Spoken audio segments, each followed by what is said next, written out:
First, I'd like to say I'm an American historian with a passion for Poland and a love for truth and accuracy in everything involving history. This can be confrontational and disturbing to some people who believe a certain way and who have been taught that one way is right, regardless of the facts that prove otherwise. And wanting to promote accuracy about Polish history, which is complicated, I've come up against pushback, angry responses, and threats. Regardless, what is most important to me is telling it like it is. Isn't the truth what we should all be seeking? Keep an open mind and remember what's at stake. George Orwell wrote, "In a time of universal deceit, telling the truth is a revolutionary act." I believe we live in that time, and we must commit to revolutionary acts. So, let's talk about Poland, Polish history, current events, and an act that is aimed at Poland, but can affect us here in America. Poland was completely ruined at the end of World War II. Polish citizens were targeted for mass extermination by the Germans, who murdered 3 million ethnic Poles and 3 million Polish Jews. The number of Polish citizens lost is estimated at up to 1/5 of its pre-war population. Poland experienced physical destruction like no other country in Europe, with 84% of its infrastructure and 62% of industry destroyed.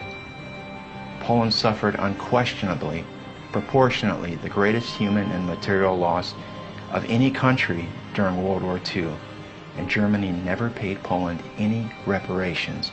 Subsequently, Poland was placed under an oppressive and brutal 40 years of Soviet rule, betrayed by its allies as a result of the Roosevelt-Stalin-Churchill Agreement in Yalta in 1945. All that hell and suffering and a sense of betrayal. That was Poland until the Iron Curtain fell in 1991. It was only then that Poland could take a breath and start building a modern, prosperous country and start catching up with the rest of the World War II winners and losers who started rebuilding their much less devastated countries in 1945 with the help of the Marshall Plan.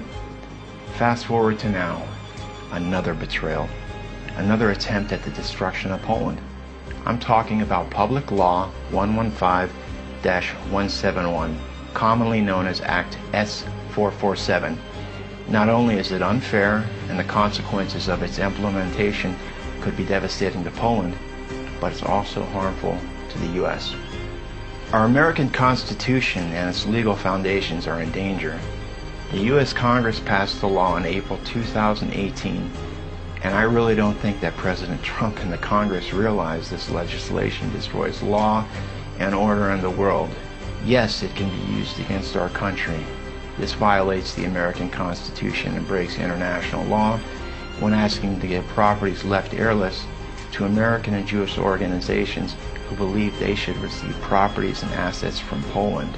So-called Jewish restitution organizations are now claiming that Poland owes them money estimated at $300 billion and thousands of properties left heirless by Polish citizens of Jewish descent after the Second World War. These were legally transferred to the Polish state, as it was the same law anywhere else in the world. Imagine this confusion.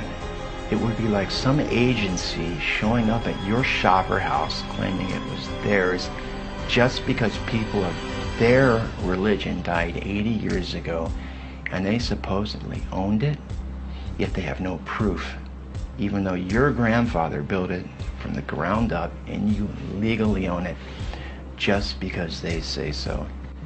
Isn't that bordering on insane?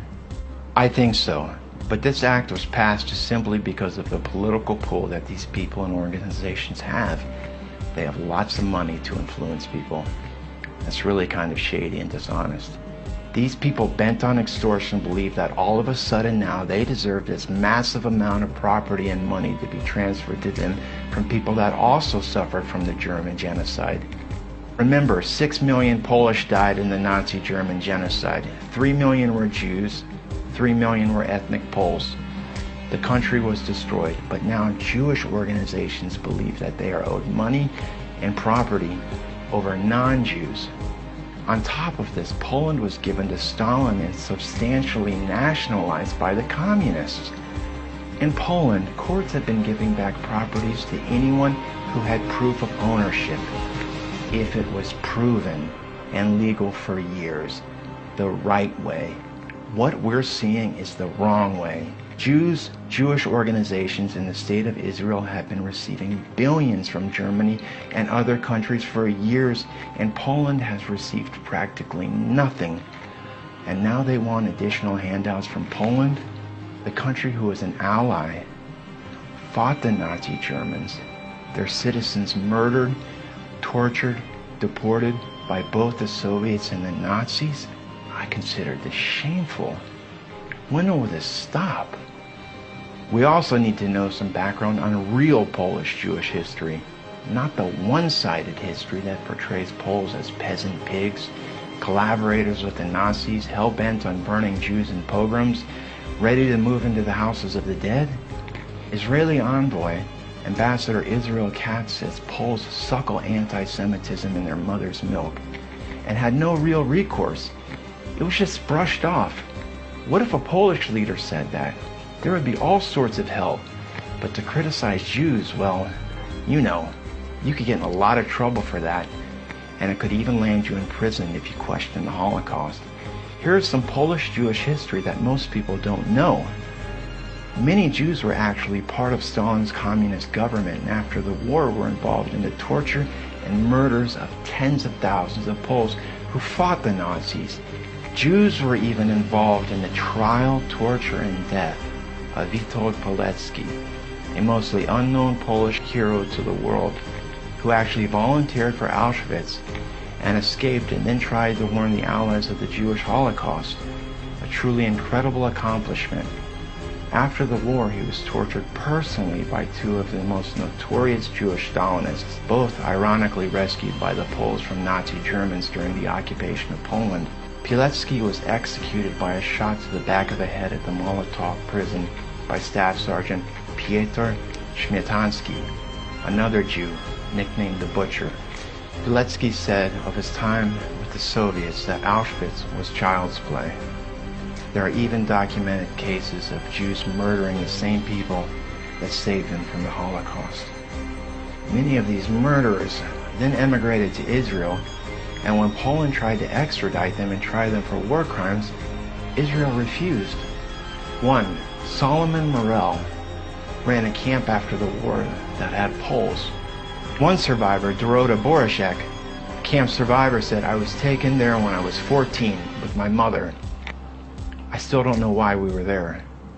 They told us when we arrived, you are here and you are here to die, although nobody will shoot you because ammunition is too expensive." While Israel and Jews were out hunting Nazis, tens of thousands of sadistic criminals were living in their own backyard.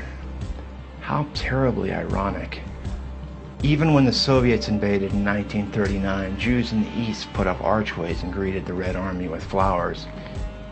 They changed the old town government and proposed a new one drawn up from the local population of Jews. They arrested the police and the teachers. They led the NKVD, that's the special police, to apartments and houses and denounced Polish patriots. They're involved in the executions and deportations of approximately 1.8 million of their Polish neighbors to Siberia. Can you imagine the betrayal? Most people never hear about these incidences and just blame Poles for anti-Semitism. This is why I say it is the truth that we should seek. You have to look at both sides of the story. Sadly, many Jews have been bashing Poland for years and have also been trying to place Poland as a collaborator with the Nazi Germans, when historically, as you can see now, many things are either fabricated or conveniently absent. This is just part of an agenda. There's actually true Holocaust revisionism, and many pseudo-historians have jumped on the anti-Polish bandwagon, profiting greatly with their biased, hateful, historically inaccurate fictional works. Polish Jewish history, as you can see, is complicated and not one-sided. We have to be objective if we truly want to understand. There is so much to the story that needs to be looked at in detail and assessed. But unfairly, people only get to hear the Jewish side. Of course, everyone knows that the Jews suffered horribly, but we rarely hear about Jewish collaboration with the Nazis, and like with the Soviets, it's really quite involved and active. It's just another part of the agenda, this time trying to shift the blame. Of course, there were bad Poles that collaborated, but that was only 1% of 1%, and anyone who did face the death penalty from the Polish Home Army. Jews were involved in all levels with the Nazis. Jewish councils, Judenrat, Jewish police, Gestapo informers. 1941 and the beginning of 1942, it was estimated that 15,000 Jews were in the Gestapo, killing Poles and Jews alike. In the concentration camp, Jews were put at the head of work groups called kapos. They were feared more than the SS. So to hear such erroneous slander against Poles without hearing both sides is just trying to shift the blame, like I said. And we gotta stop that. We have to stop the distortion and accept the truth for what it is, blemishes and all. Even after this, hundreds of thousands of Poles helped in saving the lives of Jews. Tens of thousands of Polish martyrs died horrific deaths just for assisting Jews. Only in Poland would you and your whole family receive the death penalty for even giving a Jew water. Imagine that. And after all you've heard about Jewish-Polish relations, whole towns were wiped out for helping Jews. Polish Christian charity and tolerance has been completely rewritten. And to me, as someone so involved with historical accuracy in Poland, I'm appalled. And I'm saddened that such incredibly honorable people are basically spat upon. These are agenda-driven attacks, and they simply are ethically and morally wrong. To anyone truly interested in protecting historical integrity, remembering the sacrifice of heroes, and making a difference in the world, now is the time to make a stand. Incredibly brave, honorable people have been slandered and are hated, partially because Poles were blocked behind the Iron Curtain, and also because they don't have the access and funding to the media like Jewish groups do. They have never been given the chance to speak out, to tell their story. It's about time to hear the Polish story too. Remember, all this propaganda works together now to turn people's opinions against Poland. The barrage of xenophobic attacks on Poland and the Poles must stop. Fight back. Let's start now by stopping this deceitful legislation. 115-171, Act S-447. For us in the U.S., this legislation also sets an unconstitutional precedent which will open the doors and invite other frauds and violations in the U.S. law. This will spread to the U.S. What would happen if we would seriously treat heirless property claims and introduce this concept into American law? It would mean that the entire United States would have to disappear from the map of the world. Why? Because every square inch of the U.S. land would not belong to the present owners of the United States, but to Native Americans. Some people would like that, but most, I assure you, would not. World War II caused the richest harvest of human life in the history of the world. During the 6 years of the war, over 60 million people were killed. Remember, not a single citizen of Israel died in the war because Israel did not exist. The Polish Jews were Polish citizens. There is no such thing in the world as Jewish ownership, as some Jewish organizations claim. Remember, Poland respects and is willing to compensate Holocaust survivors, and always has been, if they can prove that they or their heirs are legal owners. There is a body of laws in Poland which address property restitution. Processes have to be initiated, and the same steps apply to all Polish citizens that are World War II German genocide survivors, regardless of their faith. Like everywhere, if a citizen passes away without heirs or a will, the property transfers to the state.